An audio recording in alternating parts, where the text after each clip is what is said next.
mi nombre es Jessica y yo voy a hablar del el tema la mente del criminal. Bueno, ¿qué es un criminal?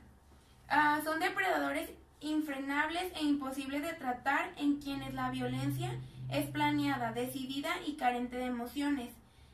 Esta violencia continúa hasta que alcanzan un tope alrededor de los 50 años y luego disminuye. Venga, pues yo aquí en esto no estoy de acuerdo tuve una entrevista con un sujeto y él comenta que siempre se tiene una emoción, ya sea negativa o positiva. Entonces, ¿cómo decir que hay una carencia y cómo decir que hay un límite? Creo que realmente no hay un límite de hasta cuándo parar de cometer delitos. Creo que el límite no existe en el criminal como una cierta edad. A esta cierta edad voy a dejar de hacer esto y ya.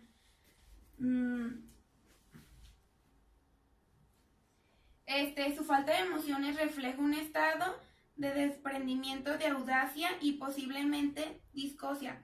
Revelan un sistema nervioso automático bajo y una carencia de ansiedad. Venga, pues aquí también se habla de la carencia de la emoción y de la ansiedad, que también muchas veces se ha sabido que cometen el crimen con mucha ansiedad, o sea que en el momento lo planteo como tal. En mi entrevista al sujeto, cuando me estaba comentando lo que había hecho, él presentaba, después de cierto tiempo de 10 años, se podría decir que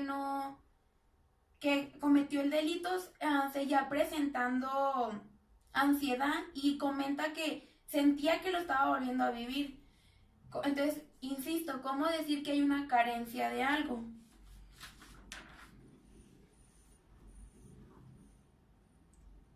Y se dice que el criminal o psicópata ha existido desde siempre. Y que hay diferentes grados. Hay diferentes tipos, como ya el máxima seguridad al que comete solo un robo, o el criminal que estuvo en el lugar equivocado a la hora equivocada y eso lo convierte en un criminal. Y hablemos de la conducta antisocial. Freud hablaba del delincuente por sentimiento de culpa, que decía que era el delincuente que hacía un delito, pero después era para obtener un alivio. Ese alivio lo obtenía haciendo algo porque así sentía que, un ejemplo, el matar a alguien es como si me lo estuviera haciendo a mí. El hacer violencia hacia otra persona era como si lo estoy obteniendo a mí mismo.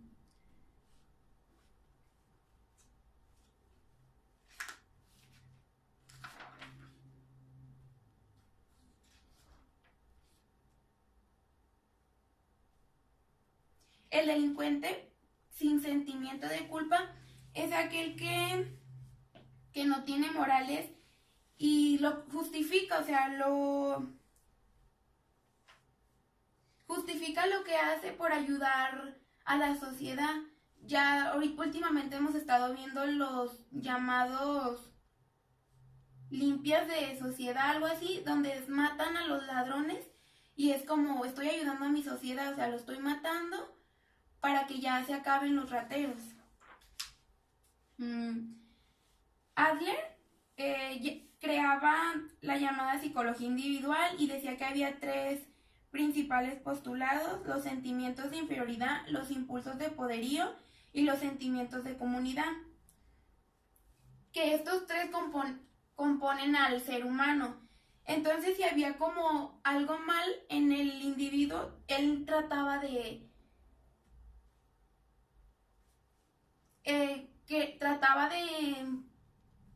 entrar en la sociedad, que entran ahí los sentimientos de inferioridad. Entonces habla de que el sujeto comete un delito para entrar en un cuadro, en un círculo, en una red.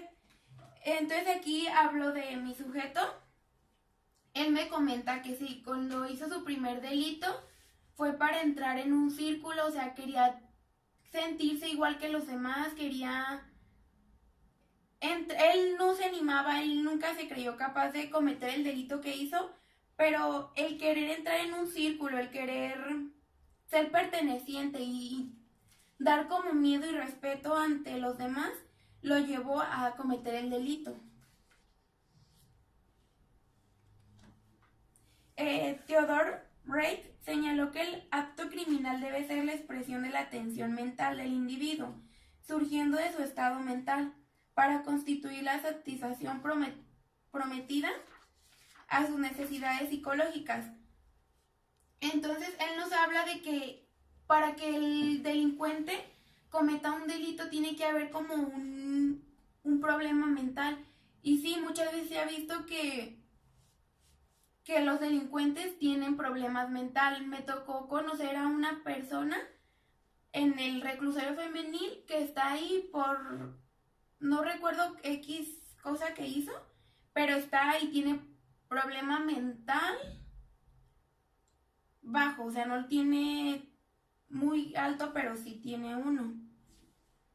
Alexander Staub manifiesta que el neurótico y el criminal han fracasado en su capacidad de resolver el problema de sus relaciones con la familia en un sentido social, mientras que el neurótico exterioriza simbólicamente y por medio de síntomas histéricos.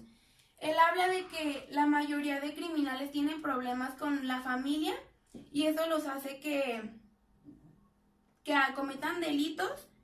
Así llenan el vacío que la familia no les puede brindar.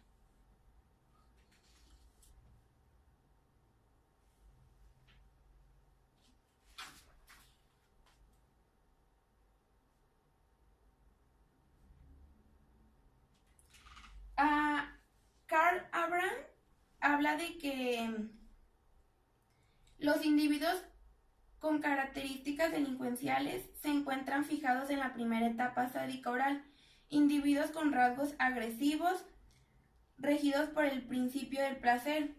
Él habla de que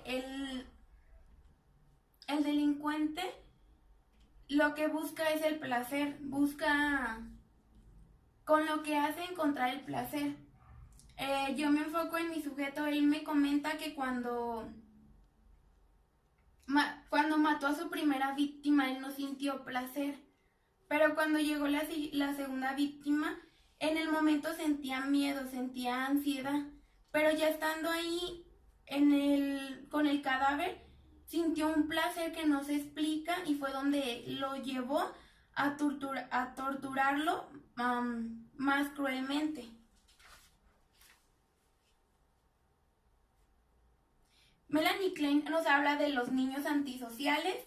Ella se enfoca que en los niños que son antisociales, que no caben en un círculo de amistad, que no encajan, tienen tendencias a ser criminales.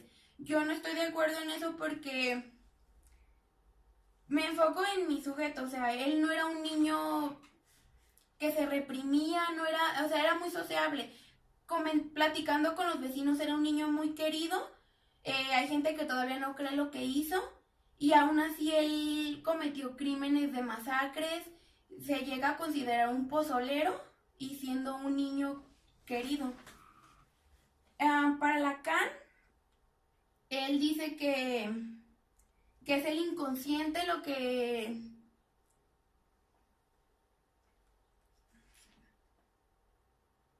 lo lleva a cometer el delito y es lo que lo traiciona el inconsciente. Él tiene un objetivo, una víctima y también comenta que nosotros mismos podemos ser víctimas inconscientemente y así el sujeto nos elige para matarnos o ya sea robarnos o cualquier tipo de delincuencia. Pues yo llego a la conclusión de que muchos autores están en lo cierto con lo que dicen, pero otros no estoy de acuerdo con ellos porque no siempre tiene que haber un niño antisocial, no siempre tiene que ser un niño reprimido para ser un delincuente. Hay algo más allá que lo lleva a cometer el delito. Y pues por mi parte sería todo. Bueno, mis preguntas serían, ahorita con lo que acabas de cerrar, si influyen muchas cosas para que una persona se vuelva criminal, ¿tú considerarías que la sociedad, su entorno influye, en que eso sea posible, en que el individuo vaya pues generando ideas, vivencias y que así se convierta en un criminal? Esa sería como la primera. Y también con lo que empezaste, que hablabas de que no tenían emociones y que tú estabas en contra de eso. Yo me enfoco también... No, te quería preguntar primero si tú hablabas de emociones buenas o emociones en general, porque quizá, y me centro un poco en el contexto de la moral, las emociones buenas pues no las puede tener un criminal o alguien que le hace daño al prójimo, moralmente hablando, aclaro. No, porque incluso pues estos sujetos pueden terminar con la vida de otra persona o robar o golpear, qué sé yo. ¿El criminal entonces defiende sus sentimientos o defiende su entorno? También sería otra pregunta. Si el criminal es una persona egoísta o realmente se está como basando en las necesidades que tiene, no sé, su familia o cualquier otra persona querida para él. Esa sería como mi pregunta, si para ti un criminal sería egoísta o no. Parte de mi pregunta es algo parecido, algo similar a lo de ella. En tu ensayo comentas o mencionas que el criminal no brinda al parecer ningún amor verdadero y tú realmente mencionas que no estás de acuerdo con eso. Entonces mi pregunta era prácticamente qué opinabas de los crímenes pasionales que se llevan, que llevan pues una emoción, ¿no? Si no es amor, podría ser algún otro tipo de emoción. ¿Qué emoción crees tú que llevaría ese, pues el criminal, ¿no? Como tal. También mencionas o comentas en tu ensayo la edad que es importante, ¿no? Que se diría que disminuye a tal edad. ¿Y por qué crees tú que se disminuye a tal edad? ¿O por qué se plantea una edad? ¿Cuál es el motivo de plantearse una edad? ¿Crees entonces que el delincuente no tiene moral? También sería una de mis preguntas. Hablamos de lo bueno y de lo malo, como menciona mi compañera, moralmente. ¿Crees que la persona no tiene ningún tipo de moral? O tú también mencionas que la persona a la que llegaste a entrevistar, que él hizo un acto para entrar en un grupo, ¿no? En un grupo social o de amistad, no sé yo. Pero lo mencionas. ¿Crees que esa persona no tenía moral? ¿O no había moral? ¿O por qué hablamos de que los criminales no tienen moral? ¿Él no tenía moral o desaparece totalmente esa moral en el momento en el que él decide matar? ¿O cómo crees tú que lleve ese tipo de moral, ¿no? Ese criminal? Porque lo hizo, no lo hacía, lo hizo por un momento de pertenencia prácticamente. Bueno, empezamos con Nana. Me comentabas de la sociedad, que si tenía alguna influencia en ellos. Yo creo realmente que sí, porque ya hablemos de que sea la carencia económica, puede que lo hagan por la carencia económica, por ser respetados en la zona donde viven, porque pues tenemos claro que existen zonas con más peligro que otras. Entonces, si yo vivo en una zona en que corro peligro y tengo una economía mala, estoy buscando tener una economía buena, entonces la sociedad influye, el querer encajar con tener las mismas cosas que los demás traen y no yo no poder tenerlas, claramente van a influir en mí y van a hacerme que yo quiera entrar ahí, ¿sabes? Las emociones. Yo creo que sí tienen una emoción. Tú hablas de que buenas o malas. No te sabría decir si son emociones buenas o no emociones malas, porque hablamos de ponerle un juicio, ponerle una moral a una persona. Es que fue una emoción mala, fue una emoción buena. Yo no me enfoqué en eso realmente. Yo me enfoqué en que sí se tenía algo, ¿sabes? Había algo que lo hacía que se detuviera o que lo hacía que se impulsara a. Es lo que yo encontré realmente ahí. Fue que no te podría explicar si es buena o es mala. Para mí es fácil decirte, sabes que era una emoción mala, pero no me enfoqué en ese punto de decir, es que fue malo lo que hiciste, fue bueno, o lo hiciste por encajar en un grupo. No, yo me enfoqué en qué emoción presentabas al hacerlo. Él presentó emociones buenas, presentó emociones malas, que lo llevaron a terminar el trabajo, que esas fueron las que pues sí, hicieron que se quisiera salir, porque le produjo miedos. Y yo creo que eso ya es una emoción. Ya después de haber cometido eso, de haber visto el video de lo que hizo, o sea, le dio miedo ver qué persona era ahí y qué persona era acá. O sea, entonces, claramente hay emociones. El crimen pasional, yo ahí me enfoqué al hacer mi investigación antes de entrevistar al sujeto. De ahí claramente se han visto crímenes pasionales por celos, por pertenencia. Es que nada más me vas a pertenecer a mí, yo te voy a matar, porque cuando quieres, se ha visto cuando quieren dejar al novio y las matan porque nada más me pertenece a mí. Entonces ahí hay una emoción.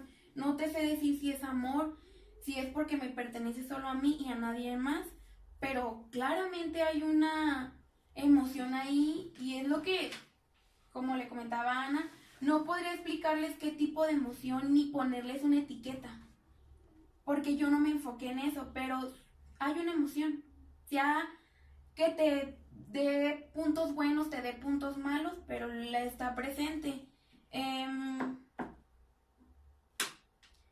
lo de la moral, pues ahí también no,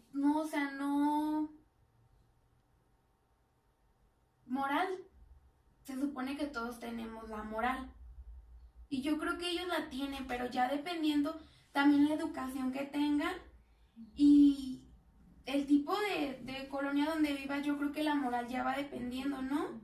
Ya yo puedo tener una moral distinta a la tuya, también por cómo me educaron.